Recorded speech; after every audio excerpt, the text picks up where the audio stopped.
Assalamualaikum warahmatullahi wabarakatuh. Bagaimana semuanya kabar? Mudah-mudahan semuanya selalu sehat dan dalam perlindungan Allah. Baik, pada kesempatan hari ini kita akan mempelajari mengenai manajemen keuangan perusahaan multinasional. Beberapa subbab yang akan kita bahas yaitu yang pertama adalah tujuan multinational company. Yang kedua, teori-teori bisnis internasional. Ketiga, metode-metode bisnis internasional. Keempat, peningkatan globalisasi. Dan kelima, peluang serta resiko internasional. Kita akan mempelajari dulu mengenai tujuan multinational company. Secara umum, tujuan multinational company adalah memaksimumkan kekayaan pemegang saham. Penentuan tujuan adalah penting karena semua keputusan harus memberikan kontribusi bagi pencapaian tujuan tersebut.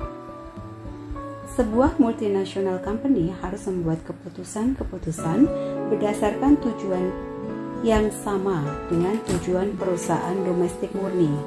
Tetapi di sisi lain, perusahaan-perusahaan multinational company memiliki kesempatan yang jauh lebih luas yang membuat keputusannya menjadi lebih kompleks. Agensi problem yaitu konflik kepentingan antara pemegang saham perusahaan dengan manajer-manajernya. Bagi korporasi-korporasi yang para pemegang sahamnya tidak terlibat dalam manajemen, konflik tujuan bisa terjadi. Nah, konflik ini sering disebut agensi problem. Perusahaan-perusahaan multinasional yang memiliki anak-anak perusahaan di seluruh dunia mungkin menghadapi agensi problem yang lebih besar karena sulitnya memonitor manajer-manajer dari anak-anak perusahaan yang letaknya jauh dari negara asal. Kemudian manajer-manajer anak-anak perusahaan luar negeri yang tumbuh dalam budaya yang berbeda mungkin tidak mau mengejar tujuan yang seragam yang mengakibatkan juga agensi problem. Selain itu, besarnya ukuran dari perusahaan multinasional raksasa juga bisa menciptakan agensi problem yang besar. Manajer-manajer keuangan misalnya dari sebuah perusahaan multinasional yang memiliki sejumlah anak perusahaan mungkin tergoda untuk membuat keputusan yang hanya akan memaksimumkan nilai dari anak-anak perusahaan mereka masing-masing. Nah, keputusan-keputusan ini bisa jadi tidak sesuai dengan tujuan perusahaan, yaitu memaksimumkan kekayaan pemegang saham perusahaan multinasional tersebut secara keseluruhan. Kemudian ada kendala-kendala yang dihadapi oleh multinational company. Pada saat manajer-manajer keuangan multinasional berupaya untuk memaksimumkan nilai perusahaan mereka, mereka berhadapan dengan berbagai kendala yang dapat diklasifikasikan dalam kendala lingkungan, kendala regulatori, dan kendala etika. Dalam kendala lingkungan, bahwa tiap negara itu memiliki karakteristik lingkungannya sendiri yang unik. Sejumlah negara mungkin mengenakan lebih banyak restriksi atas anak perusahaan yang induknya berbasis di luar negeri. Izin usaha, ketentuan-ketentuan mengenai pembuangan limbah produksi, dan perangkat-perangkat pengendali polusi adalah sejumlah contoh restriksi yang memaksa anak perusahaan mengeluarkan biaya tambahan. Kemudian kendala regulatori, bahwa tiap negara juga memiliki karakteristik regulatori yang unik menyangkut pajak, aturan-aturan konversi valuta, pengembalian laba, dan regulasi-regulasi lain yang dapat mempengaruhi arus kas anak perusahaan. Karena regulasi-regulasi ini dapat mempengaruhi arus kas, Regulasi-regulasi ini harus dipertimbangkan oleh manajer-manajer keuangan pada saat merancang kebijakan. Selain itu, perubahan dalam regulasi-regulasi ini juga meminta revisi atas kebijakan-kebijakan keuangan yang ada.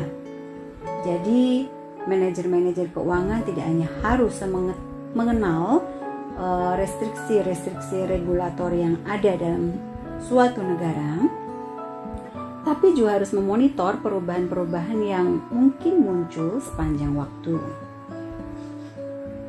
Ketiga, kendala etika. Tidak ada standar etika bisnis yang seragam dan berlaku bagi semua negara. Suatu praktek bisnis yang dianggap tidak etis di suatu negara bisa saja dianggap etis di negara lain. Sebagai contoh, perusahaan-perusahaan multinasional AS mengenal praktek-praktek bisnis umum yang terjadi di sejumlah negara berkembang yang akan dinyatakan ilegal di Amerika Serikat. Suap-suap yang diberikan kepada pemerintah dalam rangka mendapatkan perlakuan pajak khusus atau perlakuan-perlakuan istimewa lain adalah sebuah contoh. Perusahaan multinasional dengan demikian menghadapi dilema. Jika mereka tidak ikut serta dalam praktek semacam itu, mereka mungkin akan kehilangan daya saing. Tetapi, jika mereka ikut serta, mereka akan mendapatkan reputasi yang buruk di negara-negara yang tidak menyetujui praktek-praktek semacam itu.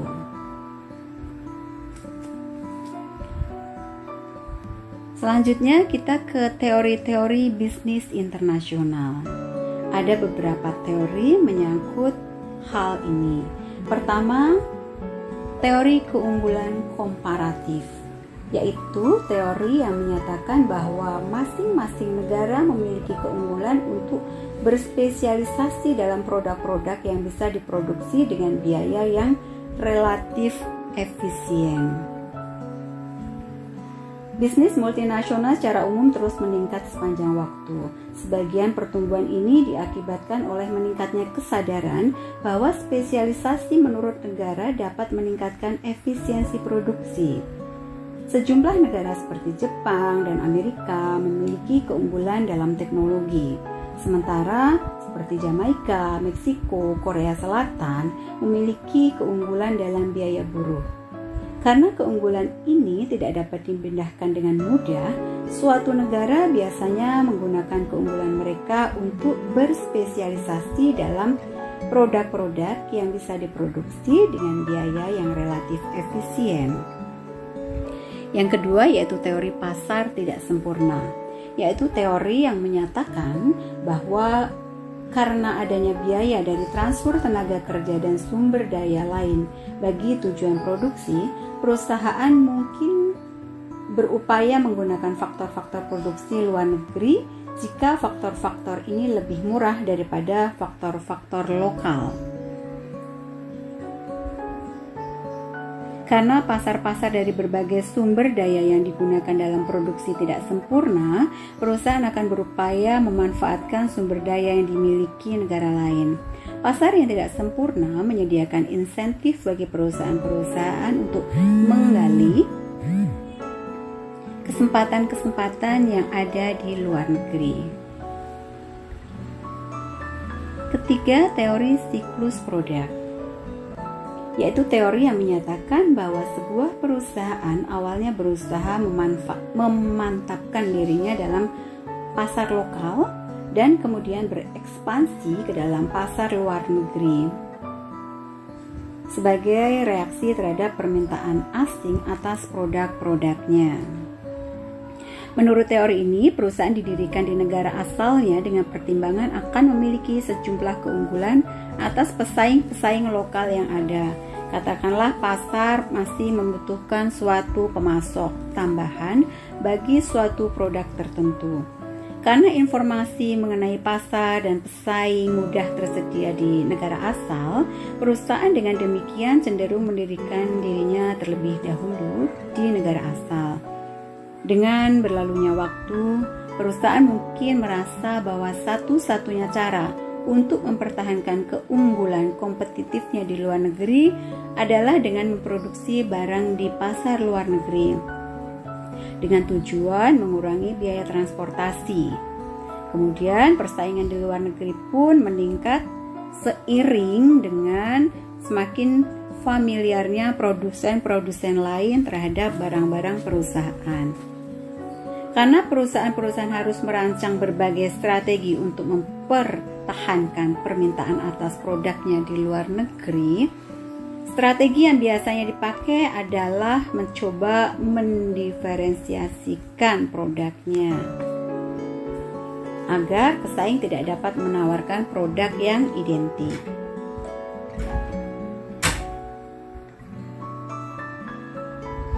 Kemudian kita ke metode bisnis internasional. Ada beberapa metode yang bisa digunakan perusahaan untuk melakukan bisnis internasional. Metode yang umum dipergunakan yaitu yang pertama, perdagangan internasional, yaitu pendekatan konservatif yang digunakan oleh perusahaan untuk penetrasi pasar luar negeri, yaitu dengan mengekspor atau mendapatkan bahan baku berharga murah, yaitu dengan mengimpor. Perdagangan internasional adalah pendekatan yang relatif konservatif yang bisa digunakan oleh perusahaan untuk penetrasi pasar luar negeri untuk mendapatkan bahan baku murah. Metode ini memiliki resiko minimal karena perusahaan tidak mempertaruhkan modalnya. Jika ekspor atau impor perusahaan menurun, perusahaan dapat mengurangi atau membuang segmen ini dari bisnisnya tanpa banyak merugi. Yang kedua yaitu lisensi. Adalah suatu kesepakatan di mana perusahaan lokal di sebuah negara tamu memproduksi barang-barang sesuai dengan spesialisasi dari perusahaan-perusahaan pemberi lisensi. Setelah barang terjual, perusahaan lokal mengambil sebagian labanya. Perjanjian lisensi atau licensing ini mewajibkan sebuah perusahaan untuk menyediakan teknologi, bisa hak cipta, merek dagang atau nama dagang, dan paten sebagai imbalan atas fee atau kompensasi tertentu yang diterima. Pemberian lisensi memungkinkan perusahaan untuk menggunakan teknologi mereka dalam pasar asing tanpa harus berinvestasi dalam jumlah yang besar dan tanpa biaya transportasi seperti halnya mengekspor. Hanya kelemahan utama dari pemberian lisensi adalah sulitnya perusahaan menyediakan teknologi untuk menjamin kualitas produksi di luar negeri. Yang ketiga yaitu waralaba, yaitu kesepakatan di mana sebuah perusahaan menyediakan strategi penjualan atau pelayanan tertentu, bantuan dan mungkin investasi awal kepada franchise dengan imbalan fee secara periodik. Perjanjian waralaba atau franchising ini mewajibkan sebuah perusahaan untuk menyediakan strategi penjualan atau pelayanan tertentu, bantuan dan mungkin dana investasi awal dengan imbalan fee periodik. Misalnya yaitu McDonald's, Pizza Hut, dan Dairy Queen. Sama seperti pemberian lisensi, pemberian hak waralaba memungkinkan perusahaan memasuki pasar luar negeri tanpa harus mengeluarkan dana investasi yang besar. Perbedaan lisensi dan franchise adalah pada franchise keterlibatan franchisor lebih banyak. Kalau lisensi keterlibatannya sebatas mengajarkan produk lalu diambil royaltinya saja.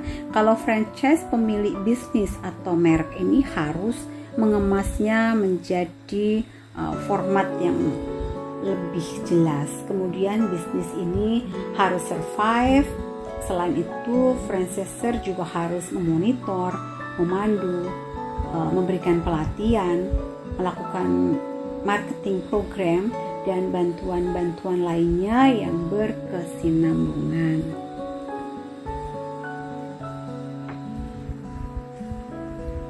Selanjutnya yaitu usaha patungan. Adalah usaha antara dua perusahaan atau lebih yang saling berbagi tanggung jawab dan laba. Usaha patungan atau sering disebut juga joint venture adalah suatu usaha yang dimiliki dan dioperasikan secara bersama oleh dua perusahaan atau lebih.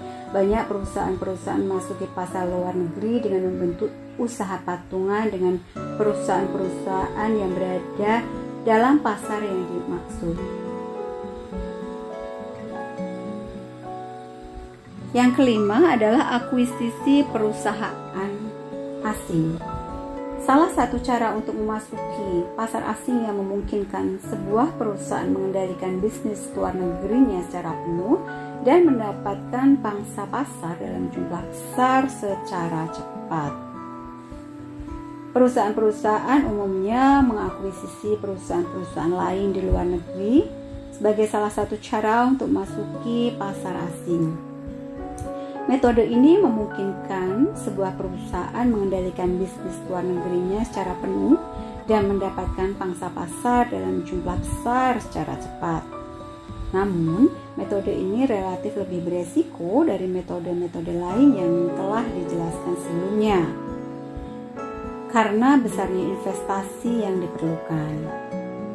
Di samping itu, jika perusahaan-perusahaannya telah diakuisisi berkinerja buruk, akan sulit untuk menjual perusahaan-perusahaan tersebut dengan harga yang menguntungkan. Keenam adalah pembentukan anak perusahaan baru di luar negeri. Perusahaan-perusahaan dapat juga memasuki pasar luar negeri dengan mendirikan operasi-operasi baru di negara-negara asing untuk memproduksi dan menjual produk mereka. Sebagaimana halnya akuisisi, metode ini meminta investasi yang besar. Pembentukan anak perusahaan mungkin lebih disukai daripada akuisisi karena operasi anak perusahaan yang dirancang secara langsung sesuai kebutuhan induk. Selain itu, investasi yang diperlukan untuk membuat anak perusahaan ini kemungkinan lebih kecil. Namun perusahaan tidak dapat mendapatkan pengembalian secara cepat sampai anak perusahaan beroperasi dan memiliki basis pelanggan.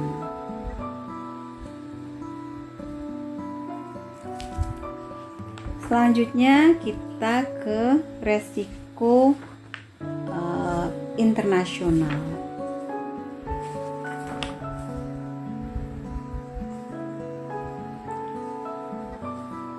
Walaupun bisnis internasional dapat mengurangi exposure sebuah multinational company terhadap kondisi-kondisi ekonomi negara asalnya, bisnis internasional biasanya juga meningkatkan exposure atau resiko multinational company terhadap beberapa hal. Yang pertama yaitu pergerakan nilai tukar. Kedua, kondisi ekonomi luar negeri. Ketiga, resiko politik. Resiko pertukaran nilai tukar. Resiko bisnis internasional karena fluktuasi nilai tukar yang mengakibatkan jumlah kas yang dibutuhkan untuk melakukan pembayaran juga tidak pasti. Sebagian besar bisnis internasional meminta pertukaran satu valuta dengan valuta lain untuk melakukan pembayaran. Karena nilai tukar valuta terus-menerus berfluktuasi, jumlah kas yang dibutuhkan untuk melakukan pembayaran juga tidak pasti. Nah, konsekuensinya jumlah unit valuta negara asal yang dibutuhkan untuk membayar bahan baku dari luar negeri juga berubah walaupun pemasoknya tidak mengubah harga. Fluktuasi nilai tukar dapat mempengaruhi permintaan luar negeri terhadap produk perusahaan. Pada saat nilai tukar valuta negara asal menguat, produk-produk yang didominasi dalam valuta tersebut menjadi lebih mahal bagi pelanggan-pelanggan luar negeri, yang bisa menyebabkan menurunnya permintaan dan selanjutnya penurunan arus kas masuk. Kedua, resiko politik, yaitu tindakan-tindakan politik yang diambil oleh pemerintah atau publik negara tamu yang bisa mempengaruhi arus kas perusahaan multinasional. Pada saat perusahaan multinasional membentuk anak perusahaan di negara lain, mereka terbuka terhadap resiko politik, yaitu tindakan-tindakan politik yang diambil oleh pemerintah atau politik publik tamu yang dapat mempengaruhi arus kas perusahaan. Dan politik ini seringkali dipandang sebagai bagian dari resiko negara ya, atau country risk. Kemudian yang ketiga adalah kondisi ekonomi luar negeri. Ketika perusahaan multinasional memasuki pasar asing untuk menjual produk, permintaan atas produk tersebut tergantung pada kondisi ekonomi dalam pasar tersebut. Oke, itu adalah materi hari ini. Quote hari ini yaitu, "Your time is limited, so don't waste it living someone else's life." So, fokus pada diri kita, manfaatkan waktu yang kita miliki dengan semaksimal mungkin, dengan aktivitas-aktivitas yang bermanfaat. Karena waktu itu seperti pedang. Apabila kita menggunakannya dengan baik, dia akan menguntungkan kita. Tapi apabila kita salah menggunakan waktu, maka waktu tersebut bisa membunuh kita. Oke, terima kasih semuanya atas perhatiannya.